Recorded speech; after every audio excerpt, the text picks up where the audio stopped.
Macam mana nak tahu dia dah masak? Ikut waktulah. Cukup nanti cobalah makan. Cobalah. Pun nak masak lagi. Belum lagi? Sekejap lagi.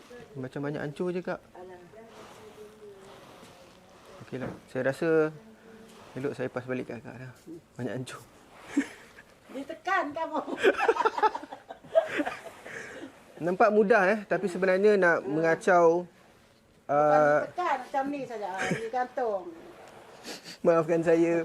Nampak mudah tapi sebenarnya memerlukan kelembutan di sebalik mengendali butir-butir sagu ni di atas belanga ni, kerana sebab bila dia masak dia akan menjadi rapuh, dan bila terlebih tekanan diletakkan pada kayu bambu ni akan jadilah hancur-hancur macam ni.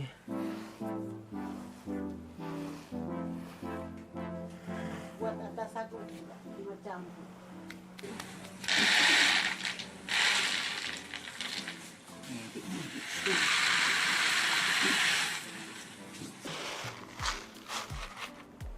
Ni kalau yang ada macam hancur-hancur ni sekali juga. nanti dia ya. Hancur ayat dekat sini. Oh, hancur kita ayat kat sini. Apa? Pakai lagi apa? Bukan dia buang. Okey. Baik.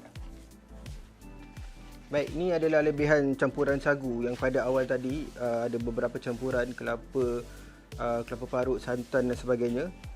Ini lebihan kerana ada yang tidak jadi bentuknya, ada juga yang hancur namun tidak dibuang dan akan digunakan kembali.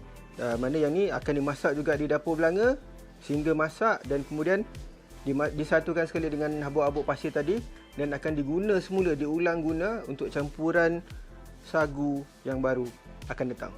Masak terus. Tuang jaga